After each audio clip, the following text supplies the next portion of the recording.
ఇక చేసేది ఏం లేక ఒప్పందం ప్రకారం వినత కద్రువకు దాసిగా మారడం జరుగుతుంది. అలా 500 సంవత్సరాలు గడిచిపోతాయి. ఆ తరువాత వినత ప్రసవించిన అండం పగిలి అందులో నుంచి సూర్యుడే బయటకు వస్తున్నాడా అన్నంత తేజస్తో ఒక వ్యక్తి బయటకు వచ్చాడు. ఆ వ్యక్తికి 2 పెద్ద పెద్ద పర్వతాలంత రెక్కలు, మనిషి ముఖం, పక్షి ముక్కుతో దగదగా మెరిసిపోతూ ఉంటాడు. తన రెక్కలతో ఒక్కసారిగా ఆకాశంలోకి ఎగురుతాడు. ఆ విశాలమైన రెక్కల వేగానికి సముద్రం ఆకాశం అంతా ఎత్తుకు ఎగిసింది. అది చూసిన ప్రజలు ఆకాశం నుంచి గంగ పొంగిందా అన్నట్టు ఆశ్చర్యంతో చూశారు. ఆ గాలికి పెద్ద పెద్ద చెట్లు కూలిపోతాయి, పర్వతాలు కదిలిపోయి పెలపెలా విరిగి కింద పడిపోతాయి. అలా ఎగురుతూ ఎగురుతూ వచ్చి తల్లి దగ్గరికి వచ్చి నమస్కారం చేస్తాడు. ఆయనే మన గరుత్మంతుడు. అంతటి శక్తివంతమైన బిడ్డను చూసి ఒకరి గుండె పగిలిపోయింది. తనే కద్రువ.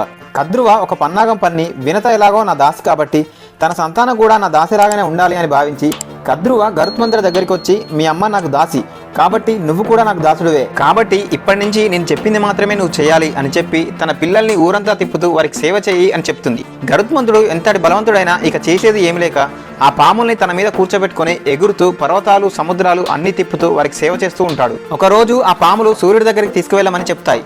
గరుత్మంతుడు తీసుకొని వెళ్తూ ఉండగా పాములు ఇంకా పైకి ఎగురు, ఇంకా ఎగురు అంటూ ఆజ్ఞాపిస్తాయి. గరుత్మంతుడు ఇంకా పైకి ఎగిరాడు. అలా పైకి వెళ్తూ ఉండగా సూర్యుడి వేడి వల్ల తాపం పెరిగి పాములన్నీ సొమ్మసిల్లిపోయాయి. అది గమనించిన గరుత్మంతుడు వాటిని కిందకి తీసుకొని వస్తాడు. కిందికి రాగానే కద్రువ వారిని చూసి గరుత్మంతుడిని అనరాని మాటలు అంటుంది. గరుత్మంతుడు తల్లి దగ్గరికి వెళ్ళి, అమ్మ నేను చాలా శక్తివంతుడును, నేను తలుచుకుంటే వీరందరినీ ఒక్క రోజులో మట్టి పట్టగలను, కానీ కేవలం నీ యొక్క మౌనం వల్ల నేను వీరికి దాస్యాన్ని చేసి పెడుతున్నాను. అసలు మనం వీరికి దాస్యం చేయడానికి గల కారణం ఏమిటి అని అడుగుతాడు. అప్పుడు వినత నిస్సహాయంగా నా తొందరపాటు వల్ల మీ అన్న అనూరుడు ఇచ్చిన శాపం కారణంగా దాసిగా ఉండవలసి వచ్చింది అని జరిగిందంతా చెప్తుంది. అది విని గరుత్మంతుడు కద్రువ దగ్గరికి వెళ్ళి, అమ్మ నేను మీకు ఏం చేస్తే మాకు దాస విముక్తి కలుగుతుందో చెప్పు అని అడుగుతాడు. దానికి కద్రువ, నేను నా పిల్లలకి కోపంలో జనమేజయుడు యజ్ఞానికి ఆహుతి అవుతారు అని శాపం పెట్టాను. ఆ శాపం నుండి విముక్తి పొందాలంటే అమృతం సేవించాలి. అమృతం సేవిస్తే జనమేజయుడు చేసే సర్పయాగంలో పడినా ఏమీ కాదు అంటూ ఎంతో ప్రేమతో మాట్లాడుతున్నట్టు, నాయన నాకు మాత్రం మిమ్మల్ని ఎల్లకాలం దాసిగా ఉంచుకోవడం ఇష్టమా చెప్పు అని గరుత్మంతుడిని అమృతం తీసుకురావడానికి ఒప్పిస్తుంది. గరుత్మంతుడు తన తల్లి అయిన వినతి దగ్గరికి వెళ్ళి, అమ్మ నేను ఎలాగైనా ఇంద్రలోకం వెళ్ళి అమృతం తీసుకొచ్చి దాస్యాన్ని విముక్తి చేస్తాను, కానీ నాకు అక్కడికి వెళ్ళాలంటే అమితమైన శక్తి కావాలి, నాకు ఎంతో ఆకలిగా ఉంది, నా ఆకలి తీరే మార్గం చెప్పమ్మా అని అంటాడు. అప్పుడు వినత, నువ్వు వెళ్లే మార్గంలో నీకు ఒక సముద్రం ఎదురవుతుంది. ఆ సముద్రంలో చాలా మంది నిషాదులు ఉంటారు. వారు భూమిపైన అకృతమైన కార్యాలు చేస్తూ ఉంటారు. నువ్వు వారిని తిని నీ ఆకలి తీర్చుకో అని చెప్పి ఒక బ్రాహ్మణుని మాత్రం నువ్వు తినే ప్రయత్నం చేయకు అని చెప్తుంది. దానికి గరుత్మంతుడు, నేను తినేది బ్రాహ్మణుడా కాదా అని నాకు ఎలా తెలుస్తుంది అని అడుగుతాడు. దానికి వినత, నువ్వు ఒకవేళ బ్రాహ్మణుని తిన్నట్లయితే ఆ బ్రాహ్మణుడు నీ గొంతులో అడ్డుపడి అమితమైన మంట కలుగుతుంది. అప్పుడు నువ్వు ఆ బ్రాహ్మణుని తినకుండా వదిలిపెట్టు అని చెప్పి సాగనంపుతుంది. తన తల్లి చెప్పినట్లే సముద్ర గర్భంలోని నిషాదులందరినీ ఒక్క గుట్కలో మింగేస్తాడు. అలా మింగుతూ ఉండగా తన గొంతులో ఒక బ్రాహ్మణుడు అడ్డుపడతాడు. అది గమనించిన గరుత్మంతుడు, ఓ బ్రాహ్మణ నేను నిన్ను తినను, దయచేసి మీరు బయటకు రండి అని చెప్తాడు. దానికి బ్రాహ్మణుడు, గరుత్మంత నువ్వు చెప్పినట్టే నేను బయటకు వస్తాను, కానీ నా భార్య నీ కడుపులో ఉండిపోయింది. నీ మాట ప్రకారం నేను బయటకు వస్తే నా భార్యను వదిలిపెట్టి ప్రాణాలు దక్కించుకున్న వాడిలాగా జీవితాంతం నాకు అపనింద ఉంటుంది.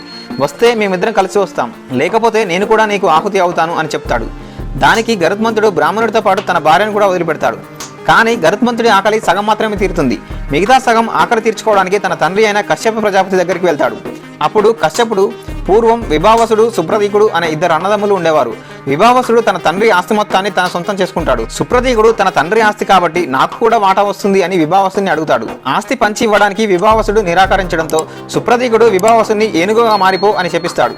వెంటనే విభావసుడు సుప్రతీకుని పెద్ద తాబేలుగా మారిపో అని శపిస్తాడు. అలా విభావసుడు 6 యోజనాల పొడవు 12 యోజనాల వెడల్పుతో పెద్ద ఏనుగుగా మారిపోతాడు. సుప్రతీకుడు 3 యోజనాల పొడవు 6 యోజనాల వెడల్పుతో పెద్ద తాబేలుగా మారిపోతాడు. అయినప్పటికీ వారిద్దరి మధ్య శత్రుత్వం తగ్గక పోట్లాడుతూనే ఉంటారు. ఆ తాబేలు దగ్గరలో ఉన్న సరస్సులో ఉంటుంది. నువ్వు వెళ్ళి వారిని చంపి వారిని ఆరగించు అని కశ్యప ప్రజాపతి గరుత్మంతుడితో చెప్తాడు.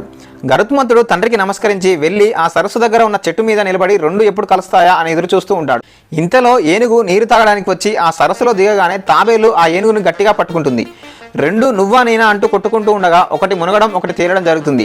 చాలాసేపటి వరకు అలా కొట్లాడుకొని 2 ఒకసారిగా పైకి వచ్చేసరికి పైనుండి ఇదంతా గమనిస్తున్న గరుత్మంతుడు రెండింటిని 2 కాళ్ళతో కరచి పట్టుకొని రివ్వున ఆకాశానికి ఎగురుతాడు. అలా ఎగురుతూ ఎగురుతూ అలంబ తీర్థం చేరుకుంటాడు. అక్కడ 80 మైళ్ళ విస్తీర్ణంతో పెద్ద పెద్ద ఊడలతో ఒక చెట్టు కనబడింది. ఆ చెట్టు గరుడుని చూసి, నా కొమ్మలు చాలా బలంగా ఉన్నాయి, సందేహించకు, వాటిని నా కొమ్మల మీద పెట్టుకొని తిను అనగానే గరుత్మంతుడు వెంటనే చెట్టుకి ఉన్న పెద్ద కొమ్మ మీద కూర్చుంటాడు. గరుత్మంతుడు కూర్చున్న బరువుకి పెలపెలా ధ్వనులతో ఆ కొమ్మ విరిగిపోతుంది. ఆ కొమ్మకి వారకిల్యులు అనే కొంతమంది మునులు తలకిందులుగా వేలాడుతూ తపస్సు చేసుకుంటూ ఉంటారు. వారు బొటనవేలు అంత పరిమాణంలో మాత్రమే ఉంటారు. అది గమనించిన గరుత్మంతుడు ఈ కొమ్మ కింద పడితే వాళ్ళు చనిపోతారేమోనని, లేదా కింద పడి తలలు పగిలితే తనని శపిస్తారేమో అని భయపడి ఆ కొమ్మని ముక్కుతో పట్టుకున్నాడు. 2 కాళ్లతో ఏనుగుని తాబేలుని, నోటితో ఈ చెట్టు కొమ్మ పట్టుకొని తన తండ్రి దగ్గరికి వెళ్ళాడు. ఫ్రెండ్స్, ఆ తర్వాత ఏం జరిగింది అనే విషయాలు నెక్స్ట్ ఎపిసోడ్లో తెలుసుకుందాం. వీడియో నచ్చితే లైక్ చేసి సబ్స్క్రైబ్ చేయడం మాత్రం మర్చిపోకండి.